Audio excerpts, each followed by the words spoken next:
di Timur Tengah, yang ada di kitab-kitab Ba'lawi itu bukan karamah tetapi khurafat. Kejadiannya tidak ada, tapi ditulis-tulis Mi'raj 70 kali. Ditulis-tulis bahwa dia baca salam kepada Rasulullah, tidak berhenti baca salamnya kecuali dijawab oleh Rasulullah Muhammad sallallahu alaihi wasallam. Pas saya teliti, namanya Ali Qoli Qasam. Jangankan dia berkeramat, orangnya saja aya. Ora ono, namanya saja tidak ada. Dari mana sih ngomong orangnya tidak ada? Kalau Ki Alawi tadi itu kereng, karena babnya rijalul hadis. Kereng, tahu kereng? Ketat dia itu, keras ketat. Jadi Ahmad bin Isanya aja dianggap tidak ada. Kenapa Ahmad bin Isanya dianggap tidak ada? Karena Ahmad bin Isa ditulis oleh Ba'lawi sekarang katanya seorang muhaddis, seorang perawi hadis. Kalau ditulis perawi hadis, harusnya namanya sudah ada di kitab Rijalul Hadis. Kiai Alawi sudah meneliti seluruh kitab Rijalul Hadis, tidak ada namanya Ahmad bin Isa. Maka dia katakan Ahmad bin Isa jangankan meriwayatkan hadis, orangnya saja tidak ada. Kenapa? Beliau standarnya ilmu hadis. Kalau saya standarnya ilmu nasab. Dalam ilmu nasab, karena ilmu nasab adalah bagian dari sejarah, maka kitab yang paling dekat masanya dengan Ahmad bin Isa itu menyatakan apa? Apakah dia ada ataukah tidak ada? Walau bukan kitab sezaman, tapi yang paling dekat ditemukan yaitu kitab Tahdhibul Ansab 435 Hijriah. Dia wafat 345, tapi kemudian 100 tahun kemudian ada yang mencatat namanya. Nah, ini di dalam ilmu sejarah bisa kita ambil karena apa? Tidak ada yang mencederai dia, tidak ada yang menolak kitab sebelum dia. Kalau ada kitab yang menolak Tahdhibul Ansab bahwa Isa al-Arad, Isa bin Muhammad An-Naqib tidak ada nama anaknya Ahmad bin Isa, maka ini rungkatnya bukan dari Ubed, rungkatnya dari Ahmad bin Isa. Dan sudah ada penelitian di Mekah, Ahmad bin Isa ini memang nasabnya juga batal. Tetapi saya kasihan kalau terlalu banyak yang batal-batal. Udah nggak apa-apa dah, karena ada walaupun jaraknya 100 tahun dari masa wafatnya Ahmad bin Isa, kita temukan kitabnya namanya Tahdhibul Ansab. Tahdhibul Ansab menyatakan Isa punya anak namanya Ahmad, maka kita pegang bahwa memang Isa punya anak Ahmad, walaupun tidak ada sebelumnya kitab yang sejaman yang menyatakan itu. Kenapa? Kasihan. Karena kalau ini pun kita tolak, jaraknya lebih panjang lagi keterputusan nasab Ba'lawi ini. Kita hitung dari 345, ini kita hilangkan sampai ke ayahnya Muhammad An-Naqib dihitungnya. Kapan Muhammad An-Naqib itu wafat, di situ kita hitung keterputusan. Begitulah ilmu sejarah dan ilmu nasab bekerja untuk mengisbat nasab. Tidak ada kitab nasab yang menyatakan Ahmad bin Isa punya anak Ubed. Karena kita sudah mengakui secara lemah pun bahwa Ahmad bin Isa ini ada, maka kita kemudian mencari dia punya anak berapa. Dia punya anak 3, Muhammad, Ali, Husain. Kitab ini 550 tahun mengatakan yang sama, anaknya 3, Muhammad, Ali, Husain. Baru di tahun 895 Hijriah, Ali bin Abu Bakar As-Sakran Ba'alawi mengarang kitab namanya Al-Burqatul Musyiqah. Di sini dia bilang anaknya Ubed ini bagian daripada anaknya Ahmad bin Isa. Begitu ceritanya. Itu dari ilmu nasab. Ilmu sejarah, ilmu sejarah, kitab sejarah ditulis sejak abad ketiga Hijriah. Abad kedua Nasabu Quraisy, Tarikh Baghdad, Kemudian di sekitar Yaman itu ada tabaqat fuqaha'il Yaman, ada tabaqat sulaha'il Yaman, ada as-suluk fi tabaqatil ulama wal muluk, ada Musallam al-Lahaji, ada kitab Mir'atul Jinan. Semuanya tidak mencatat keluarga Ba'alawi Abdurrahman Segaf sebagai keturunan baginda Nabi besar Muhammad SAW. Baru ada setelah abad 9. Kalau dari abad 9 sampai sekarang 170 kitab pun ada. Tetapi dalam kaidah ilmu nasab, la yuhtaju bi kasratil masadiri idza kana asluha min marji'in wahidin. Tidak dijadikan hujjah kitab-kitab yang banyak itu apabila kembalinya kepada satu referensi, Al-Burqatul Musyiqah. Jadi banyaknya kitab kemudian yang menyebutkan itu tidak bisa digunakan sebagai dalil bahwa nasab mereka sahih. Tidak bisa. Apalagi bukan kitab nasab. Sedangkan tidak ada kitab nasab di abad 9 sampai bawah yang mencatat nama mereka. Yang ada itu kitab Tuhfatut Talib di abad 10. Kitab Tuhfatut Talib baru mencatat nama Alwi, Sohib Mirbat, Khali Qasam, Mupaki Muqaddam baru dicatat di abad 10 kitab nasabnya. Kalau bukan kitab nasab, Al-Burqatul Musyiqah itu kitab tasawuf, itu di abad ke-9 Hijriah. Makanya Kiai Nur Ihya itu kereng juga. Kereng itu artinya pelit. Dia itu mengatakan putusnya 651 tahun. Kenapa? Karena kitab nasab yang pertama mengatakan itu ada di 966 Hijriah, kitab Tuhfatut Talib. Dihitung dari 345 Hijriah sampai ke 996 itu 651 tahun. Kalau saya orangnya loman, orangnya baik, enggak kereng kayak Kiai Alwi, enggak kereng kayak Kiai Nur Ihya. Kalau saya memadukan antara ilmu sejarah dan ilmu nasab, menurut ilmu nasab 651, menurut ilmu sejarah 550 tak, saya ngambilnya yang kecil. Putus 550 tahun. Kenapa? Kasihan. Kenapa kasihan? Karena ajaran Wali Songo penuh kasih sayang. Kasihan. Terlalu panjang nanti makin sedih kan. Begini aja udah marahnya luar biasa. Ini kita ngomongin putus 550 tahun aja marahnya beneran, apalagi kita ngomong putusnya 650 tahun. Ketiga, dari ilmu DNA. Ini putus dari ilmu DNA. Bagaimana? Karena di dalam kitab Nasab Muqaddimah fi Ilmil Ansab, karya daripada Syekh An-Nasabah Khalil bin Ibrahim Ad-Duailimi, itu sudah dikatakan haplogrupnya orang Arab itu J1. Lihat kitab Muqaddimah fi Ilmil Ansab, sudah ada di sana Pak. Orang Arab, turunan-turunan Quraisy semuanya J1 kalau tes DNA. Kalau bukan J1, itu bukan orang Arab. Nah, bagaimana dia itu bisa menjadi keturunan Nabi kalau orang Arab aja bukan? Jadi masa depan nih Pak, hasil tes DNA kayak Ba'lawi ini nggak mungkin lagi dibahas dalam ilmu nasab dan ilmu sejarah tentang dia valid ataukah tidak. Karena masa depan itu ketika ingin menelusuri keturunan Nabi, cukup lihat tes DNA-nya dulu. Oh, tes DNA J1, oke, masuk dalam penelitian. Kenapa? Karena sudah ketahuan orang Arab, garis lurus laki-lakinya.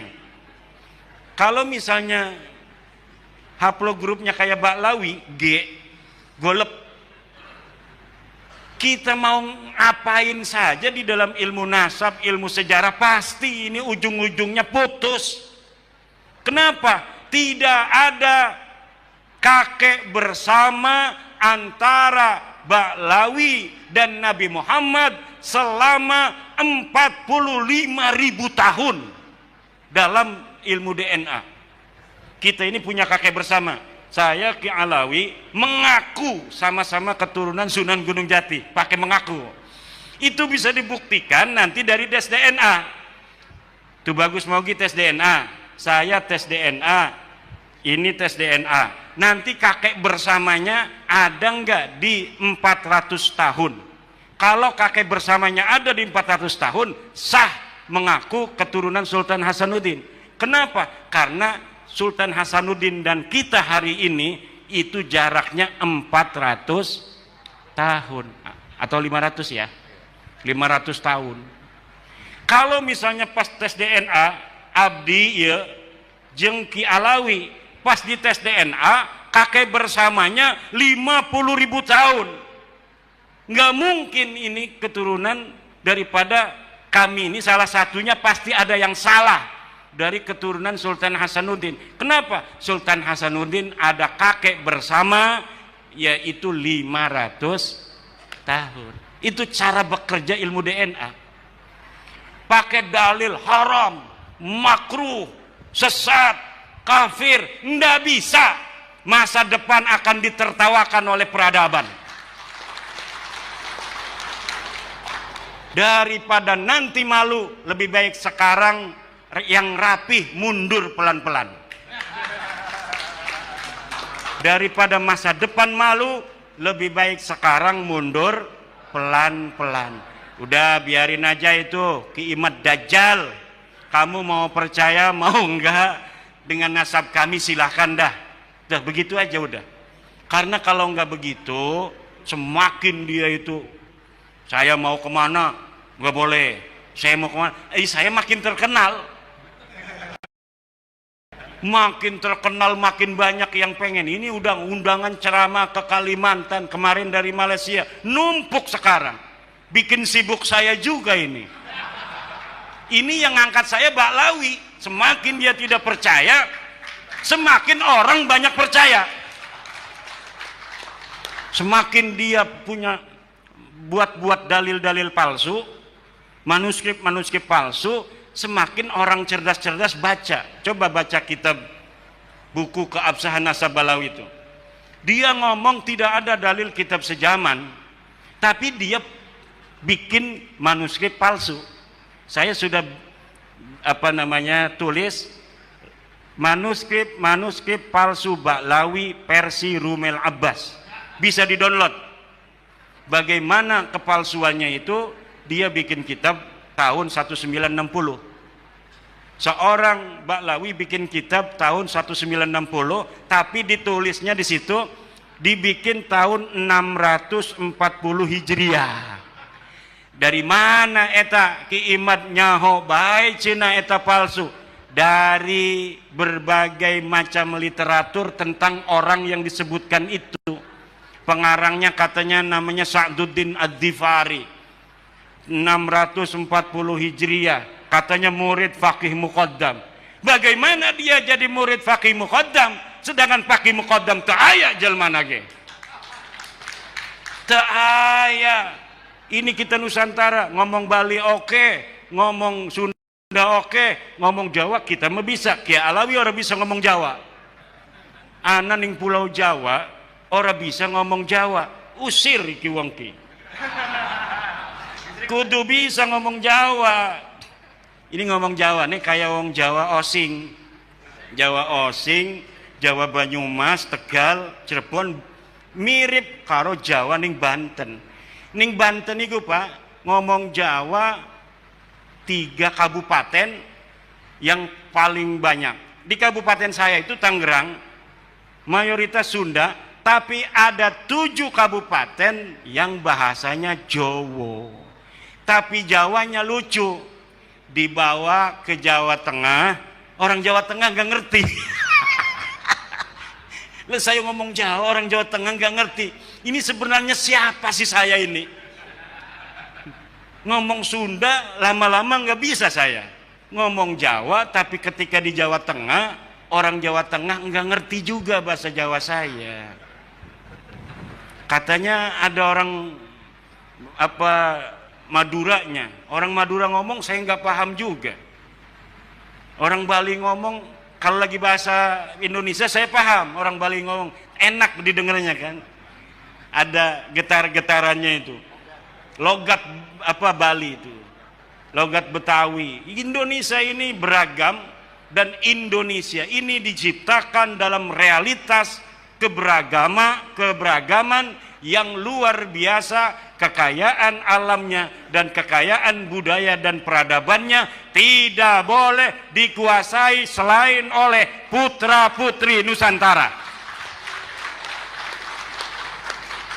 Nahdlatul Ulama sebagai ajaran Wali Songo, pelembagaan ajaran-ajaran Wali Songo di masa lalu sekarang dipegang oleh Nahdlatul Ulama. Orang-orang NU ketemu dengan orang Kristen itu biasa-biasa aja. Orang NU ketemu dengan orang saudara dari Bali, dari Hindu, dari Buddha, ya seperti saudara aja. Saya punya teman namanya Selamat, orang Magelang, dulu kuliah ilmu politik bareng. Saya mau berangkat haji kondangan, biasa kayak orang biasa aja. Nah, kenapa? Kita orang NU diajari tentang pluralisme, pluralitas sebagai sebuah keniscayaan bangsa Indonesia.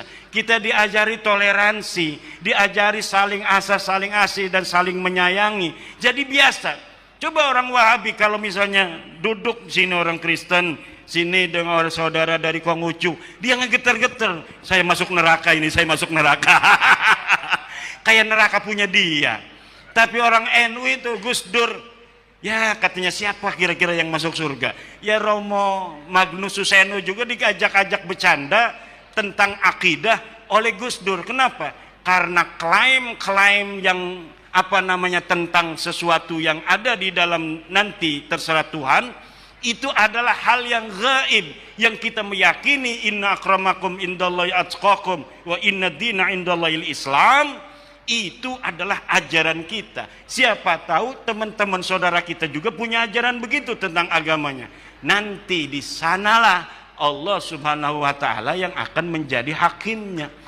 Nah, kalau misalnya orang Wahabi enggak, dia yang menghakimi di dunia ini. Ya, ini neraka ini. Tahlil, kufur. Ini katanya ngaben, ngebanten, ngasih sesajen tuh sama ini. Itu musyrik. Siapa itu yang di atas gunung Merapi atau gunung Semeru disepak sama Wahabi? Padahal kalau orang NU yang nemu itu langsung dimakan. Nah, Nahdlatul Ulama sebagai pelembagaan ajaran kasih sayang Wali Songo inilah yang menjadi perekat bangsa Indonesia ila yaumil qiyamah. Kalau misalnya NU ini ajarannya kemudian dimasuki oleh ajaran-ajaran yang bukan ajaran Wali Songo, maka keberagaman kita sebagai bangsa Indonesia akan mudah dipecah belah. Kita Indonesia besar, betul, tapi kita dipisahkan oleh lautan. Sumatera dipisahkan oleh lautan dengan Jawa. Sumatera dengan Kalimantan dipisahkan oleh lautan. Sulawesi dan Kalimantan dipisahkan oleh lautan. Maluku, begitu pula Papua, Bali dan Madura. Tetapi kita disatukan oleh kenusantaraan. Kita berikrar, kita beriktikad untuk menjaga tanah air Nusantara ini dalam keindonesiaan selama-lamanya ila yaumil qiyamah. Siapa kita? Siapa kita? Siapa kita? NKRI, Pancasila, Nusantara milik kita. Nusantara, Nusantara, Nusantara. Yang jadi raja anak Nusantara. Tidak boleh ada orang-orang yang bukan putra putri Nusantara menjadi raja di Nusantara ini. Setuju? Ya caranya apa? Demokrasi ini adalah jalan yang dipilih oleh para the founding father bangsa Indonesia. Agar apa? Agar orang-orang yang bukan Indonesia, yang bukan Nusantara tidak bisa jadi raja di Indonesia. Sejelek-jeleknya anak Indonesia, ini misalnya gini nih, ada turunan Nusantara boga duit, ini ada tuh orang asing dari bukan Nusantara nyalon bareng, ini banyak duitnya, kira-kira Bapak milih yang mana? Kalau milih ini nggak dikasih duit, milih ini dikasih duit, milih mana? Harus digelorakan mulai saat ini. Apabila terjadi hal-hal demikian, maka yang harus kita pilih, wajib hukumnya difatwakan oleh LBM, kita harus memilih, wajib memilih bangsa Indo. Kalau tidak, Pak, demokrasi ini juga membuka celah orang-orang bisa menjadikan raja di negeri kita bukan dari putra-putri kita. Ini orang Bali harus hati-hati, jangan sampai yang jadi gubernur bukan orang Bali. Orang Jatim hati-hati, awas yang jadi gubernur bukan orang Jatim. Ini demokrasi harus menghargai daripada tanah di mana manusia-manusia itu ada. Yang harus jadi raja di Jatim ya orang Jatim, yang harus jadi raja di Bali ya orang Bali, yang harus jadi raja di NTT ya orang NTT.